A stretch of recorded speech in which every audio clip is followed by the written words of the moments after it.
kasi may laman yung GCash ko, tinatransfer ko kay Marlon. Tinatransfer ko sa GCash ni Marlon, siya na lang yung nagpapalipad.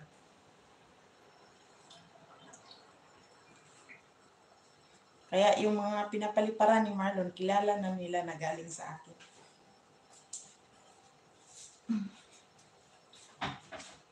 Noon, nung magpadala ako ng pera through bank account, ngayon ang ginawa ko, padala ako ng pera through GCash na lang. Kasi may GCash ako eh.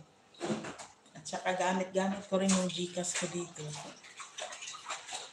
Pero iba, ang ibang GCash talaga nila, pwede magpalipad. Yung GCash ko kasi hindi siya pwede. Yan, kay Marlon. Kaya transfer ko yung GCash ko sa GCash niya. Siya na lang nagpapalipad. Namaste!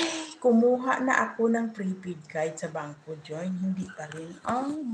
May ano kasi yan sis, pero mag-ingat kasi sabihin ko sa'yo, kasi minsan yung card, pag nagpa-join member ka, kumbaga piliin mo lang yung pamemberan mo kasi nga, minsan automatic siyang kumakaltas hanggang kailan. So, nagtataka ka, bakit yung laman ng bank account mo nawawala? Kung magpa-member ka, yung pipili ka lang ng kahit 5 tao na palaging nagsusupport sa'yo, yung mga ganun. Kasi kung kahit saan nagpapa-member ka, hindi mo mamalayan. Automatic yan, buwan-buwan, kaltas ng kaltas. Hindi kagaya sa akin sa card ko na hindi siya kusang kumakaltas. Kusa kung kailan lang ako gusto kong ipamember, pindot ko, maglalagay siya dito na renew. Kasi yung pinsan ko noon, kahit saan-saan lang siya, member ng member, alam mo, nagtaka siya yung bank account niya, bawas ng bawas.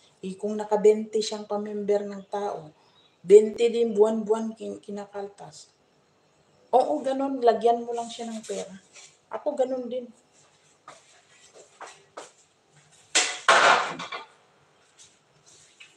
Ang palipad, normal lang. Kung kailan ka magpalipad, doon siya babawas. Ang problema kasi yung member.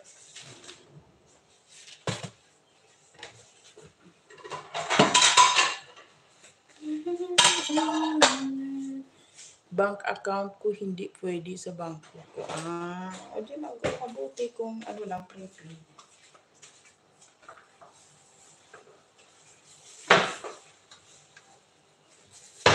Nung nasa Kuwait ako, load din ng Kuwait. Kaya ang lumalabas noon, dollar.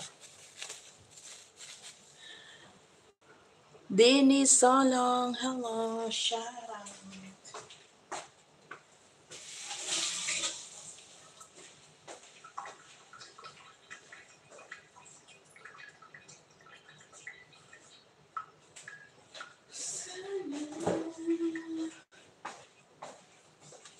Tingnan ko, ay naku. Matagal pa itong hindi pa. Ayos pa nga talaga siya. Kuha kayo ng extra card po para yun lang ang gagamitin nyo kung gusto nyo magpa-member o palipad. Nasa Qatar ako sis. Dati kasi 10 years ako sa Kuwait. Tsaka, ang lakas-lakas ko talaga magpalipad noon as in. Parang happy kasi ako na ang dami kong natutulungan na tao. Pero hindi mo rin expect, may iba din nasayahan sa'yo, nagustuhan ka rin, palipad din ng palipad. Parang give and take lang. Pero hindi mo namamalayan na kahit na naglagay ka ng pera doon, parang savings mo lang siya. Ang importante na aliw ka. Di ba? Kasi natin, para lang natin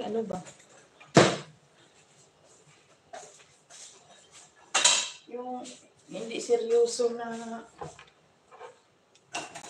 hindi tayong seryoso YT natin, gumagaan lang yung loob natin, parang stress reliever na kahit pagod tayo sa trabaho,